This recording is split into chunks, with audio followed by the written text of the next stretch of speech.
Dunia pengiriman barang yang ada di Indonesia, truk adalah tulang punggung dari kebutuhan jasa transportasi tersebut. Karena dengan truk, sekali keberangkatan untuk pengirim barang, truk ini bisa mengangkut banyak barang sekaligus, dan hal itu bisa membuat perjalanan dari pengiriman barang dari satu tempat ke tempat lain menjadi lebih efisien.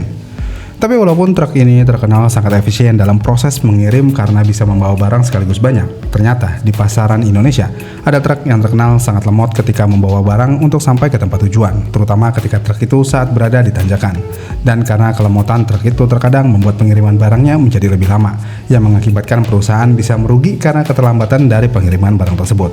Dan di video ini kita akan membahas 4 truk yang terkenal sangat lemot di tanjakan, dan memberikan alasan teknis yang membuat truk-truk ini menjadi sangat lemot di tanjakan. Jadi kalau kita lagi ngomongin truk lemot yang ada di tanjakan, di urutan pertama tentu aja ada Fuso Canter generasi lama, terutama yang masih pakai mesin 4D30, 4D31 sampai 4D33. Yang mana truk Fuso generasi ini adalah truk yang terkenal memiliki torsi kecil, yang mana untuk tenaga dari mesin yang berkode 4D30 hanya memiliki tenaga di 85 PS dengan torsi di 186 Nm aja.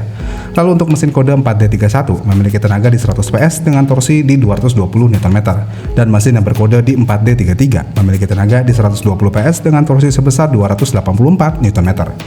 Dengan tenaga yang ada untuk truk Fuso Canter yang menggunakan mesin berkode itu dan masih digunakan untuk saat ini, truk-truk tersebut akan mengalami kelemotan pada saat menanjak. Karena selain torsi yang didapatkan dari truk itu kecil, RPM puncak dari truk tersebut juga bisa dikatakan cukup tinggi, yang mana pada rentang 2000 sampai dengan 2500 RPM, torsi puncak dari truk itu baru bisa dicapai. Dan akhirnya, ketika truk ini melewati tanjakan dengan cara jalan perlahan, otomatis RPM truk akan turun, torsi menghilang, dan hal ini akan membuat truk Fuso yang memiliki kode mesin tersebut akan lemes pada saat berada di tanjakan. Lalu kemudian selain dari mesinnya yang terkenal memiliki torsi kecil, untuk Fuso generasi lama ini juga memiliki rasio gearbox yang panjang dengan tujuan utama untuk mendapatkan hemat solar ketika truk dijalankan.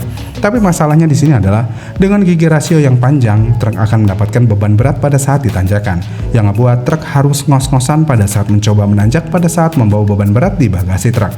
Kemudian truk yang terkenal lemot berikutnya ada di Hino Dutro seri lama, khususnya generasi kode mesin W04D dan W04D TN. Yang mana di Hino Dutro seri ini, mesin yang berkode W04D hanya bisa menghasilkan tenaga di 110 PS dengan torsi di 275 Nm. Lalu untuk mesin yang berkode W04D TN atau seri turbonya, mesin ini hanya mampu mendapatkan tenaga di 130 PS dengan torsi di 330 Nm. Walaupun tenaga yang dihasilkan dari mesin Hino Dutro ini terlihat lumayan dan lebih baik daripada Fuso Canter, tapi torsi puncak yang didapatkan dari truk ini sangatlah tinggi, yaitu kisaran di 2600 RPM sampai dengan 3000 RPM. Yang mana dengan torsi puncak yang sangat tinggi itu membuat truk sulit mendapatkan tenaganya pada saat ditanjakan, sehingga membuat truk Fuso Canter yang berkode mesin W04D atau W04D TN sangatlah lemot pada saat berada di tanjakan. Lalu selain masalahnya yang ada di RPM yang sangat tinggi untuk mendapatkan torsi puncak, di Hino Dutro ini juga terkenal yang namanya mesinnya sering overheating, yang mana Dutro seri lama ini sering panas kalau dipaksa nanjak sambil nahan gigi untuk mendapatkan torsi. Dan ketika mesin sudah terlalu panas atau sudah overheating, truk ini sudah semakin kehilangan tenaganya, yang mengharuskan truk harus minggir untuk mendinginkan mesin sebelum mencoba nanjak lagi ketika mesin sudah mulai adem. Kemudian selanjutnya ada Isuzu Elf series khususnya untuk mesin yang berkode 4BA1, 4JB1, dan juga 4BC2. Yang mana untuk truk Elf series ini, untuk mesin yang berkode 4BA1, mesin ini hanya memiliki tenaga di 80 PS dan juga torsi di 170 Nm. Lalu mesin yang berkode 4BC2 hanya memiliki tenaga di 90 PS dengan torsi di 210 Nm. Lalu mesin yang berkode 4JB1 hanya memiliki tenaga di 100 PS dengan torsi di 220 Nm.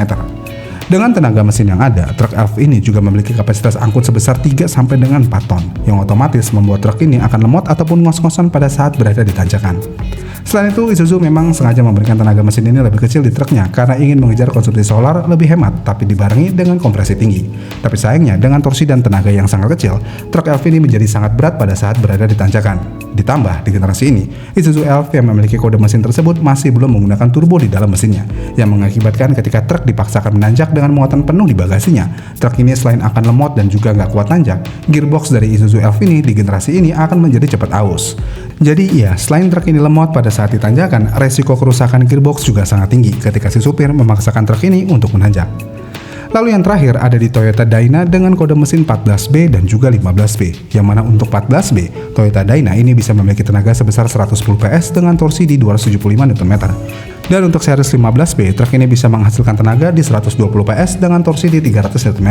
Dan torsi puncak dari truk Toyota Dyna ini juga ada di rentang RPM yang cukup tinggi, yaitu di kisaran 2400 sampai dengan 2600 RPM.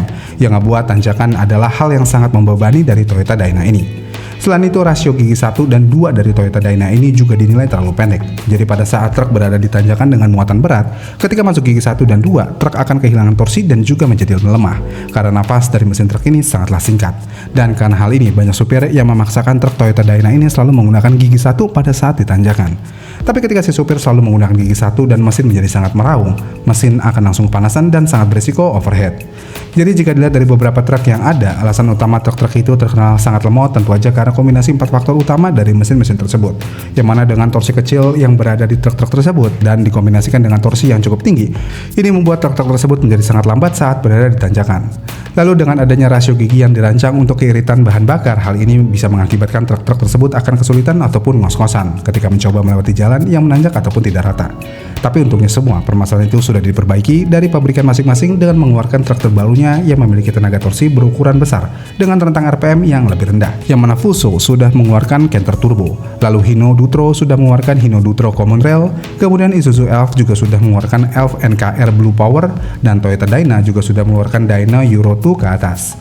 Jadi dengan truk yang sudah terbarukan di era modern saat ini, bisa dikatakan truk-truk ini sekarang sudah tidak cukup lemot pada saat berada di tanjakan, karena sudah memiliki teknologi yang terbarukan, dan truk-truk ini juga sudah disesuaikan dengan kontur jalanan yang berada di negara Indonesia, yang terkenal memiliki tanjakan yang cukup curam di beberapa daerahnya. Gimana nih menurut kalian tentang 4 truk yang terkenal lemot di tanjakan ini? Apakah ada truk merek lain yang juga terkenal lemot pada saat di tanjakan? Komen di kolom komentar di bawah ya, dan sampai jumpa di video selanjutnya.